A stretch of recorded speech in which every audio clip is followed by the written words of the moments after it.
Okay, and we're back. Let's get into hour number 3, go over to Tokyo, and talk to Ben Fulford. We're going to get a bird's eye look from Ben about the current state of affairs in Tokyo, where, as you know, they have found radioactivity in the Tokyo sewage sludge in the wastewater treatment plants, at least one location, that rivals that of wastewater treatment plants that have been also identified as being radioactive in the Fukushima prefecture, in the area of the plant, but actually outside of it. It's a big story. Meanwhile, another prefecture, the governor of that prefecture said that he will not test his tea, his bulk tea crop. There's nothing wrong with it. There's no reason to. And he had 10-year-old children go out and pick it, and then they got to eat some tempura made from it, like they had a choice. Things are getting crazy over there. The economy of Japan is obviously in very serious condition. I don't know how to articulate it much better than that because I'm not a financial expert. We do cover the stories. They're hard news. There's just an awful lot of very sad things underway there. Ben, are you there? Yeah, I'm here. Listen, I'm sorry, but I have to disagree with you completely on all Well, that. you're not. Now, it's not me. All I'm doing I is... have my own Geiger counter, and I'm telling you, it's still the same here in my No, house. but Ben, wait a minute. No one said that Geiger counters were needed. This is a story from the Japanese press. Yeah, I don't know if it was... about the sewage sludge story. Okay. They're finding this stuff. You could find it when they, this is probably just illegal disposal of medical equipment, if you ask me. But the news coverage here is very thorough, very exact, very scientific, and well, all it does is parrot the lies. I'm not worried, and you, as far as I'm concerned, are panic mongering on this issue big time, and you should not be doing so. No, hold on. No, wait a minute. Hold on. I want to get my word out here. No. You interrupt me too much, Mr. Rense. Okay, turn him down. Turn him down. The economy here is the damage happened. Okay, economic statistics. Ben, you can't turn him down. You're not allowed to make accusations and then walk all over whoever it is. If you want to make an accusation on this program, you can then stand back and allow a response. I am reporting the news from Japan sources, from international sources, from individuals such as Yoshi Shimatsu in Hong Kong. I'm not making this up. No one suggested you needed a Geiger counter in Tokyo. No one suggested the air in Tokyo was radioactive. I mentioned a radioactive reading in a sewage treatment plant in Tokyo that rivaled the amount in Fukushima Prefecture. Those are facts. Now go ahead, Ben. All right. Now, the point, I just quickly on the economy, because I have much more important things to talk about as far as I'm concerned. But just on the economy, what happened is the damage took place all in a matter of a couple of hours. Right. After that, the statistics will measure that a month, 2 months, 3 months from now. But it's already over. And what's happening now is the reconstruction. So, the reconstruction of what, Ben? Excuse me, I'm not following you. Reconstruction of what? What I'm trying to say is that when the people in the markets, they get a statistic about the Japanese production being down, or the GDP going minus or stuff, right? Right. What they're doing is measuring what happened several months ago. And that what happened several months ago happened within an hour or two. Okay? Certainly less than 24 hours, understand, yes. Yeah, okay. So the point is that the damage took place in a very short period of time, and a lot was destroyed. Factories were destroyed, homes were destroyed, all that was destroyed. And that happened, and that happened all at once, and it was a very tragic thing.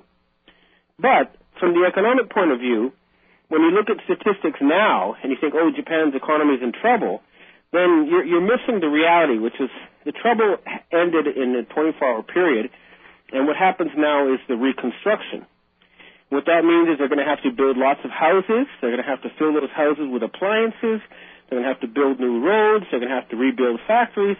So, in other words, the future is not gloomy. It's just a nasty thing happened in the past. So people need to understand that Japan is not in trouble, and it's not in such a deep mess. Okay, I admire what you're saying, but... As far as I'm concerned... All right. Go ahead. Is the arrest of the head of the IMF on charges of molesting a maid. Now, well, they got him nailed with DNA, but the guy was obviously, he had a predilection for sexual escapades that was well known, and he may have been set up, we don't know that. But please, since you're in Tokyo and in Japan, I need you as a resource and an asset here to help us understand. Now, yeah, but I'm involved in stuff. Look, you need to understand something. I'm directly involved with the people who organized the Strauss-Kahn's arrest, okay? I'm not reading about it on the internet. I'm talking to people who arranged the arrest. And if you do not understand about me and the position I'm in, then you don't know what's going on. Well, how can I if you don't tell us? Well, I'm telling you. Well, right now, lower your voice and calm down and be methodical about it. Strauss-Kahn is part of an ongoing battle over the future of the financial system, which you know about the SDR, special drawing rights, and about the dollar and the euro crisis. Okay? Sure. This is very, very historical, important stuff, and I really need to explain this week because it's coming to a head. What people need to understand is that most of the euros and dollars being printed in recent years are not backed by anything real. Right. Okay?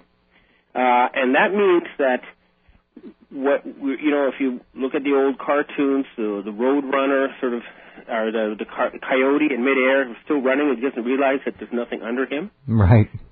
And what happened with Dominique Strauss-Kahn was that they've been trying to get what little money is left, and there's like a fight over the real stuff, the stuff that was actually earned by people making things, putting actual money in the bank, not by created out of thin air by derivatives or other forms of fraud. And my sources, who include people, involved in the Federal Reserve Board and European Central Bank at the highest levels, are telling me that Strauss-Kahn was trying to get his hands on the American Social Security money in order to pay off the euro, the bailout for Portugal and these other countries. Now, you notice they're talking about a new European to head the IMF, maybe a French lady or something. Right. But the fact of the matter is that if Europe is to be bailed out, they're going to need to borrow money from Asian countries, from Middle Eastern countries, from countries that actually have money they earn by exporting real things, such as oil and cars and toys. Right. And what's happened is that the Asian and the other countries of the world have said to the Europeans and to the Americans, look, you guys have been leeching off of us for 30 years now. And when I say that, what I mean is they've run, with the exception of Germany and Northern Europe, they've run external trade deficits for about that long, especially the United States. In other words, they've been buying stuff they can't pay for 30 years. And now everyone has said, we're not going to lend you any more money. You people really need to understand this.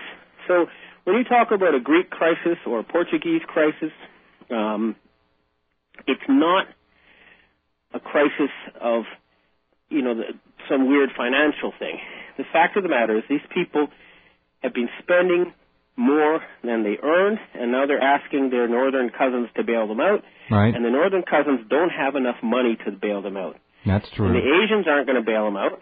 Let's or hope if they not. are, they're going to do it directly. They're not going to do it via a European-controlled institution like the International Monetary Fund. Is there any link, Ben? Is there any tie-in with Sarkozy and running for the alleged office of President of France? Well, sure. I mean, Sarkozy had a good interest in having this rival, eliminated. Now, you understand, a lot of these people, molest women all the time, and usually it's covered up. Right. So what, the point of view here in Asia is, okay, it's business as usual, but for some reason this time they decided to arrest them over it.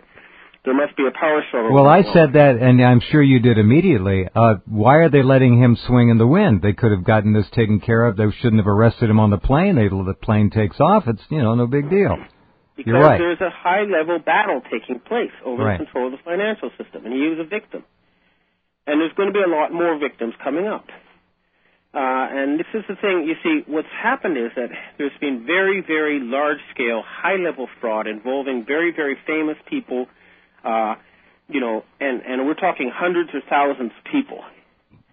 And this has been going on for quite a long time, but events are coming to a head. They're going to be setting up an entire new international agency, okay? And I'm involved with this directly. That's what I'm talking about this week.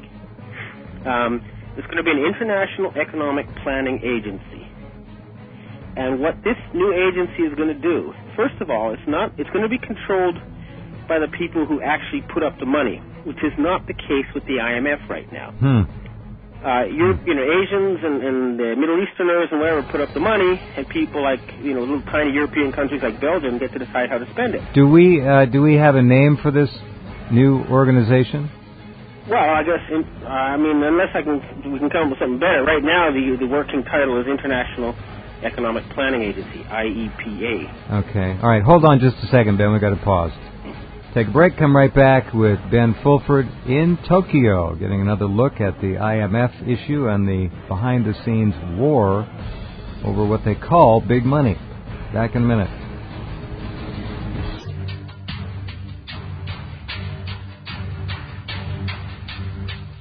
Back with Ben Fulford from Tokyo. In a world where money is nothing, it's an illusion. We're looking now toward an issue of the Asians having the trump card, the Russians to a degree, and they are the world's number 2 supplier of oil. It's going to be interesting to see. The eyes of the world are on basically the Asian money stash. It's real, a lot of it. And Ben, I assume that many people would like to get their hands on it. Is there an attack coming to try to loosen that money up?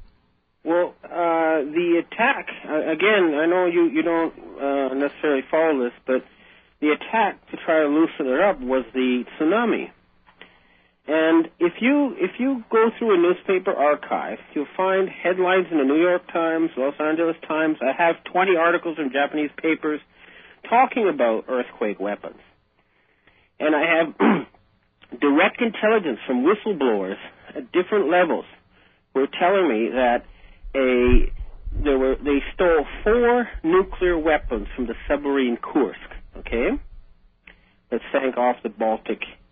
And these are out of the control of any particular military. They are controlled by rogue intelligence actors, okay, who are linked to the people who until now had the incredibly juicy right of producing dollars and euros out of thin air. And they smuggled that weapon into a small island off of Okinawa. It was then transported via a fishing boat to Kyushu, and then it was taken by car to a property owned by former Prime Minister Nakasone in Hinodemura. Then it was taken to the basement of the North Korean Citizens Association headquarters in Tokyo, and from there it was transferred onto the deep ocean drilling vessel, the Chikyu Maru. And you will be able to find newspaper articles in Japanese saying that the Chikyu Maru was drilling a hole right at the epicenter of what became the earthquake, starting January 17th of this year. They drilled down 10 kilometers into the seabed, and they put the atomic weapon there, okay? This was an attempt to pry the Asian money out through terror, okay?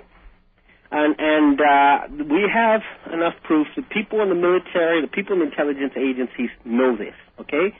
And so, yes, they've been threatening war, they've been threatening nastiness, and right now I'm hearing these same rogue actors are planning a nuclear terrorist attack in Europe, okay? There's still 3 unaccounted for nuclear weapons. And the threats I'm getting directly from people in these rogue agencies, and you know, everyone in the intelligence community is aware of it. I passed on this information to the appropriate parties. I've issued warnings, but I've thought about what they're likely to target, and the targets they might go for would be the Bank for International Settlements in Basel, Switzerland, or they might go after the Vatican. They might go after the City of London Financial District, or La Défense, the French government district, or perhaps the EU headquarters in Brussels. Okay, but I've received these threats, and they're credible, okay? And the evidence is overwhelming, at least if you really look at it, that Japan was attacked. That was not a natural disaster. But having said all that, okay, the fact of the matter is that both the European central banks and the Federal Reserve Board don't have money right now. They're running out. That's why, and this is available in your corporate propaganda news, the U.S. government is looting pensions. It's looting your hard-earned pensions to pay its day-to-day bills. This is a fact. The Europeans, the only people in Europe who save money are the Northern Europeans, the Germans and stuff, and so the Southern Europeans, everyone else is just begging them for money. And they're saying, hey, you retire at 63, we retire at 67, why should we bail you out? Unless, well, why do we work so that you can sit in the sun? And this is the essence of the crisis. People really understand that economics and finance is not difficult. If you think about it, it's just anything to do with the real world. And if it gets out of touch with the real world, it doesn't exist. And that's why I want to get back to this economic planning agency that will start, and it's going to supersede the World Bank and the IMF. It'll become a more important institution, and it'll be based in Asia. And I want to send you the link to a map showing how much chlorophyll there is on the planet Earth, okay? That's plants. And you'll see that most of the planet Earth, including the oceans, is desert. That means we could increase biomass on this planet by at least 100% with proper economic planning. That means you could increase farmland by 4 times simply by turning the deserts green. If you go to all the dead areas of the oceans where there's no plankton because there are no nutrients on the surface, you could increase the amount of fish. You could put nutrients, pump them from the bottom of the ocean to the surface. You could increase nutrients. You could have 10 times more fish. In other words, sensible planning, using humanity's savings in a sensible manner, would allow us to vastly increase the life on this planet, making it all that much more rich and comfortable for everybody. And we could also start doing things like building artificial planets. What's happened until now is that the savings that were going to be used, that could be used for this purpose, were hijacked by a bunch of religious fanatics who you call Zionists, who are planning an artificial end times, who are planning to start World War III. They're diverting it all into giant military adventures that serve no purpose but conquest and slavery. Okay, this is the situation we're dealing with. Okay, well, And this, I know it sounds crazy, but it's real. And it's very provable. You know it. It's all there on your pages. Over the years, you can see it. So their plans are very clear.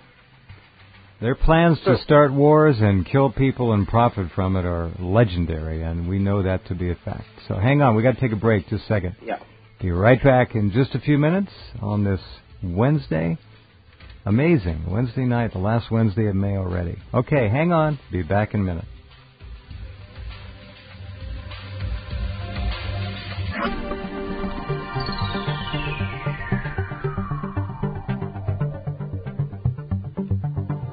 Okay, back with Ben Fulford in Tokyo.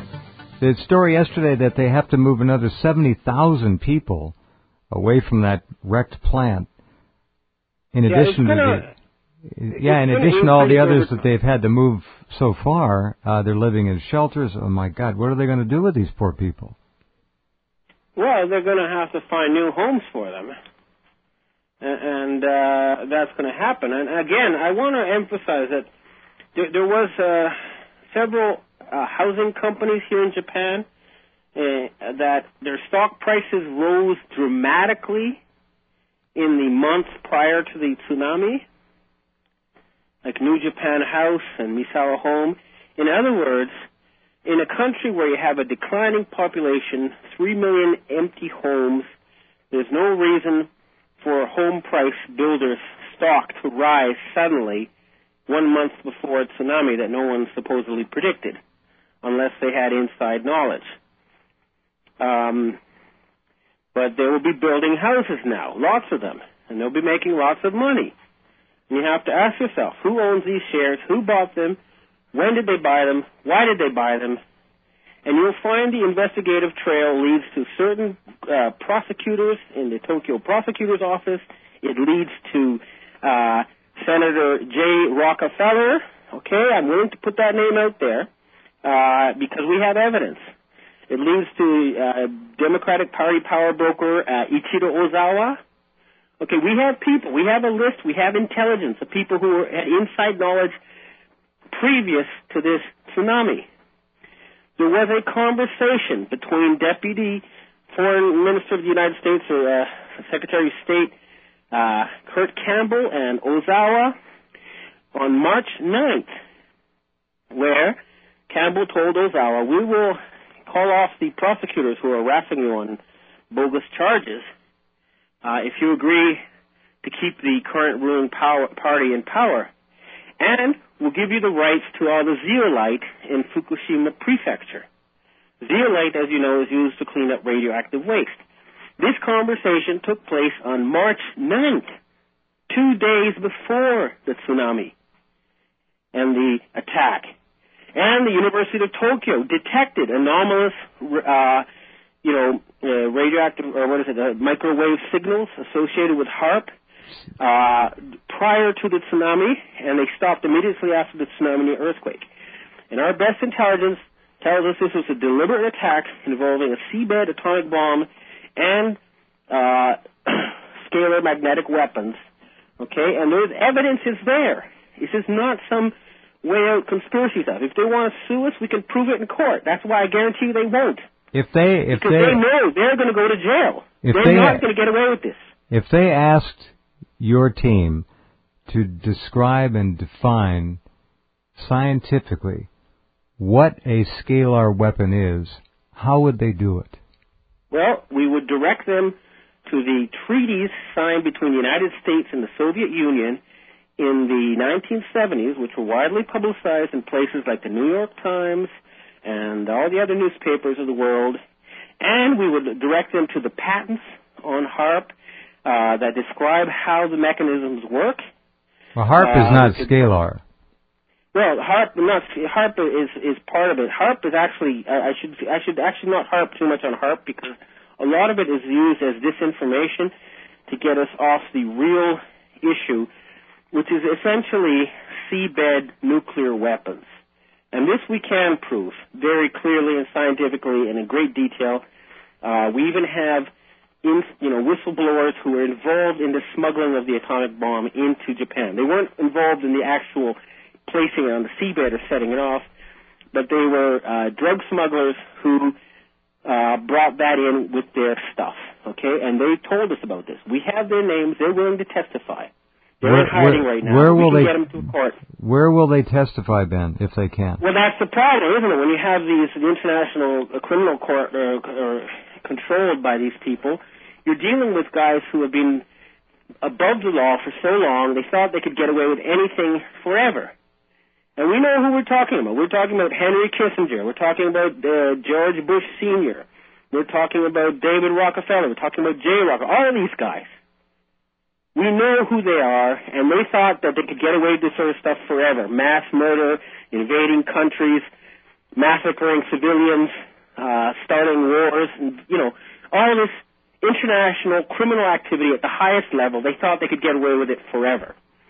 Well, they're not. There's enough of us now, we're disgusted enough, we're angry enough, that we're saying, you guys are not going to be able to continue doing this. We're not going to let you run the planet anymore because you're a criminal, you're incompetent, you're pathologically sick, mentally, they're mass murderers. They're sadists, and they're not good at managing the planet. Their answer, they say, we're destroying the environment. That means we have to kill 4 billion people. Well, no. You have to have a proper economic system in place where all the resources aren't being spent on eternal mass slaughter through giant armies. All it takes is $200 billion to end poverty and $400 billion to stop the environmental destruction. And that's equivalent to 1 year's U.S. military spending. When will we see, in your estimation, the freeing up of alternative technologies, both energy and health? When will this happen? It's slowly happening. I mean, health is it's gonna have to wait until the mass arrest of pharmaceutical company mass murderers and purging of the American Medical Association and the WHO. We have to get the criminals out of the system. That's gonna take a while, but I'll have to wait until the political change takes place. But the alternative energy has actually started, and this is where we can get back to the subject you wish to talk about, which is Japan. And that is that the nuclear disaster has a silver lining to this cloud, which is that there's a serious debate now, you can see it on the national television broadcasts and newspapers, about the entire business model of centralized energy controlled by monopolies or near monopolies.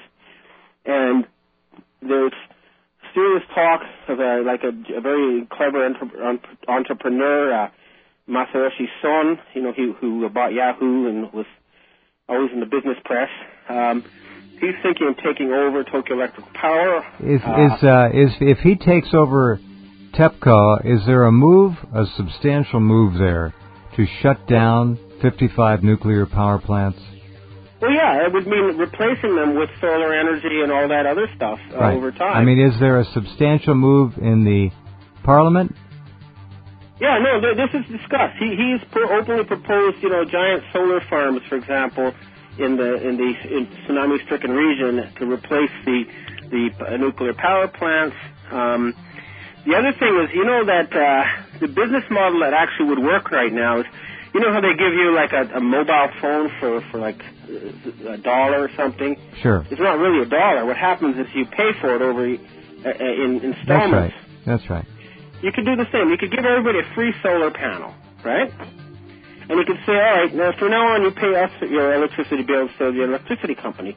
But after 5 years, guess what? You don't have to pay your bill anymore and your electricity's free. Well, there's so many wonderful alternatives just sitting on the shelf. You're what happened with this disaster is that hold that thought, Ben, will you? We have to pause just a second.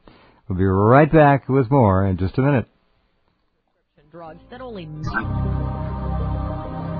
Okay, in Tokyo, Ben Fulford, the head of TEPCO stepped down last week, I guess. No big surprise there. So, how is the government holding up under increasing public outrage about its policies of not telling the truth, the full truth, about the extent of the disaster at Fukushima? Well, the thing is that the public here is kind of docile and obedient to the corporate or to the government media or the government-controlled media. So you just don't see a lot of panic here. Okay, people are. It's like during World War II, they read in the newspapers about a great victory at Midway.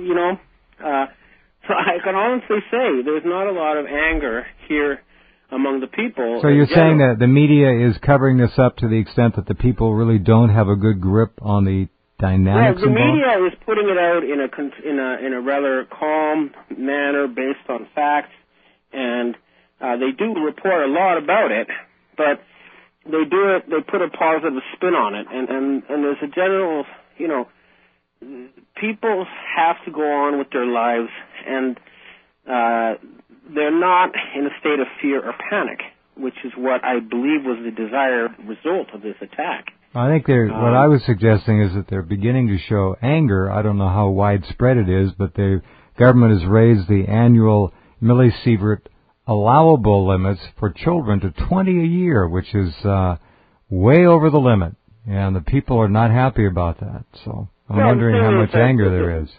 The people, I mean, again, the government support rate is low, but it's always been low, and yet nothing seems to change here. But I talk to people, and what they do is they take personal action. For example, when the government said that it was safe to drink the water except for babies, well, everybody in the whole city of Tokyo stopped drinking tap water. And in the same way, they're going to accept their own safety limits. But the debate is very rational and calm here, and what you find is that, and this is a fact, that the people involved in